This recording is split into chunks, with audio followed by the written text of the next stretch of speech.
തന്റെ ബെഡ്റൂമിലിരുന്ന് കമ്പ്യൂട്ടർ കോമ്പണന്റുകൾ അഴിച്ച് പണിതീർന്ന ഒരു 8 വയസ്സുകാരൻ പയ്യൻ ഭാവിയിൽ ലോകത്തെ മുഴുവൻ അതിശയിപ്പിച്ച ഒരു വിപ്ലവം തുടങ്ങുമെന്ന് ആരെങ്കിലും കരുതിയോ? അതെ, നമ്മൾ ഇന്ന് സംസാരിക്കുന്നത് വെറും ഒരു ടെക് ജീനിയസിനെ കുറിച്ചല്ല. സിലിക്കൺ വാലിയിലെ യഥാർത്ഥ അയൺമാൻ എന്ന് വിശേഷിപ്പിക്കാവുന്ന ചാറ്റ് ജി പി ടിയുടെ പിതാവ് സാം ആൾട്ട്മാനെ കുറിച്ചാണ്.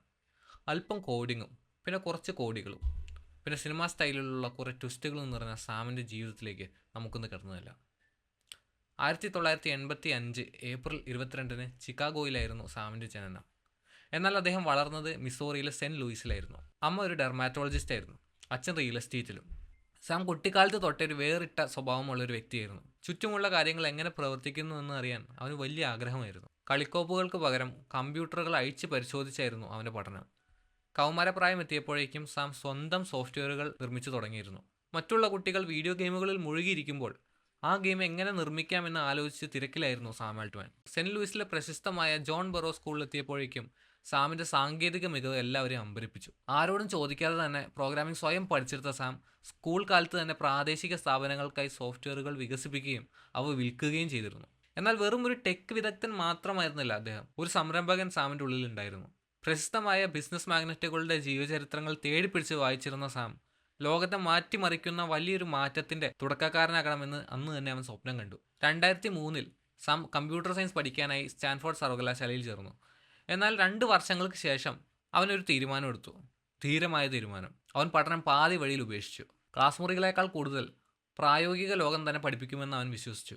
അതൊരു എടുത്തുചാട്ടമായിരുന്നില്ല, മറിച്ച് കൃത്യമായ ഒരു കണക്കുകൂട്ടലുകളോടെയുള്ള ഒരു റിസ്ക് ടേക്കിംഗ് ആയിരുന്നു. സിലിക്കൺ വാലി കുതിച്ചു വരുന്ന ഒരു സമയമായിരുന്നു അന്ന്. അതിൽ പങ്കാളിയാകാൻ സാമും ആഗ്രഹിച്ചു. ലൊക്കേഷൻ അടിസ്ഥാനമാക്കിയുള്ള ആദ്യകാല സോഷ്യൽ നെറ്റ്വർക്കിംഗ് ആപ്പുകളിലൊന്നായ ലൂപ്ഡ് സാം സഹസ്ഥാപിച്ചു. ഗൂഗിൾ മാപ്സും ഫേസ്ബുക്ക് ചെക്കിന്നുകളും നിലവിൽ വരുന്നതിന് വർഷങ്ങൾക്ക് മുമ്പ് അവയുടെ ഒരു മിശ്രിതം അതായിരുന്നു ലൂപ്ഡ്. പ്രശസ്തമായ സ്റ്റാർട്ടപ്പ് ആക്സിലറേറ്റർ വൈ കോമ്പിനേറ്റർ, അതായത് വളർന്നു വരുന്ന സ്റ്റാർട്ടപ്പുകളെ ഫണ്ട് നൽകി സഹായിച്ചിരുന്ന ഒരു സ്ഥാപനമായിരുന്നു വൈ കോമ്പിനേറ്റർ. അവർ ഫണ്ട് നൽകിയ ആദ്യ ബാച്ച് സ്റ്റാർട്ടപ്പുകളിൽ ഒന്നായിരുന്നു ലൂപ്ഡ്. ആ ആപ്പ് വലിയൊരു തരംഗമായില്ലെങ്കിലും സാമിന് പുതിയ ആശയങ്ങൾ കണ്ടെത്താനുള്ള കഴിവുണ്ടെന്ന് അത് തെളിയിച്ചു.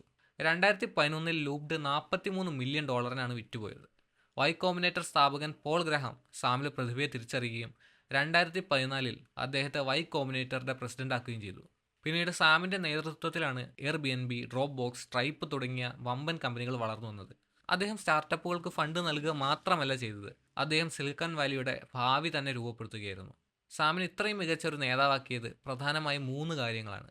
ഒന്ന്, കുറച്ച് കാര്യങ്ങൾ മാത്രം ചെയ്യുക, പക്ഷെ അവ ഏറ്റവും മികച്ച രീതിയിൽ ചെയ്യുക എന്ന് അദ്ദേഹം വിശ്വസിച്ചു. രണ്ടാമത്, ധീരമായ തീരുമാനങ്ങൾ.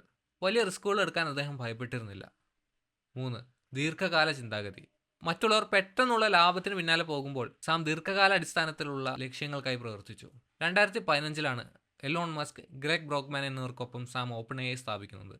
ആർട്ടിഫിഷ്യൽ ഇൻ്റലിജൻസ് എന്നത് ഏതാനും വൻകിട കോർപ്പറേറ്റുകൾക്ക് മാത്രമല്ല, മനുഷ്യരാശിക്ക് ആകെ ഗുണകരമാകുന്നു എന്ന് ഉറപ്പാക്കുക എന്നതായിരുന്നു അവരുടെ ദൗത്യം. 2019-ൽ ഫണ്ട് കണ്ടെത്തുന്നതിനായി ഇതൊരു ക്യാപ്ഡ് പ്രോഫിറ്റ് മോഡലാക്കി മാറ്റി. ഈ തീരുമാനം ഒരു വിവാദമായിരുന്നു. ഇത് ഓപ്പൺ എയുടെ ലക്ഷ്യത്തെ ബാധിക്കുമെന്ന് ചിലർ ഭയപ്പെട്ടു. 2022 നവംബറിൽ open A chat G P T പുറത്തിറക്കി. ലോകം അത്ഭുതപ്പെട്ടു. വെറും 5 ദിവസത്തിനുള്ളിൽ അതിന് 10 ലക്ഷം ഉപഭോക്താക്കളുണ്ടായി. പെട്ടെന്ന് തന്നെ എ ഐ എന്നത് ഒരു സയൻസ് ഫിക്ഷനിൽ നിന്ന് ഒരു യാഥാർത്ഥ്യമായി മാറി. ഇതിൻ്റെ സാധ്യതകൾ കണ്ട മൈക്രോസോഫ്റ്റ് $10 ബില്യൺ ഓപ്പൺ എ ഐയിൽ നിക്ഷേപിച്ചു. 2023 നവംബറിൽ അപ്രതീക്ഷിതമായി ഒന്ന് സംഭവിച്ചു. Open A I board Sam ആൾട്ട്മാനെ സിഇഒ സ്ഥാനത്ത് നിന്ന് പുറത്താക്കി. അദ്ദേഹം ബോർഡിനോട് കാര്യങ്ങൾ സുതാര്യമായി വെളിപ്പെടുത്തുന്നില്ല എന്നതായിരുന്നു ആരോപണം. എന്നാൽ ഇതിനെതിരെ വലിയ പ്രതിഷേധമാണ് ഉണ്ടായത്. 95% ജീവനക്കാരും രാജ്യഭീഷണി മുഴക്കി. പിന്നെ ഉണ്ടായത് ചരിത്രമാണ്. വെറും 5 ദിവസത്തിന് ശേഷം ബോർഡ് തീരുമാനം മാറ്റി. സാം വീണ്ടും സിഇഒ ആയി ചുമതലയേറ്റു. സാം ആൾട്ട്മാൻ്റെ കഥ ഇപ്പോഴും എഴുതപ്പെട്ടുകൊണ്ടിരിക്കുകയാണ്. സെന്റ് ലൂയിസിലെ കൗതുകമുള്ള ഒരു കുട്ടിയിൽ നിന്ന് എ ഐ വിപ്ലവത്തിൻ്റെ നായകനിലേക്കുള്ള ഇദ്ദേഹത്തിൻ്റെ യാത്ര ദീർഘവീക്ഷണത്തിൻ്റെയും പോരാട്ട വീര്യത്തിൻ്റെയും തെളിവുകളാണ്.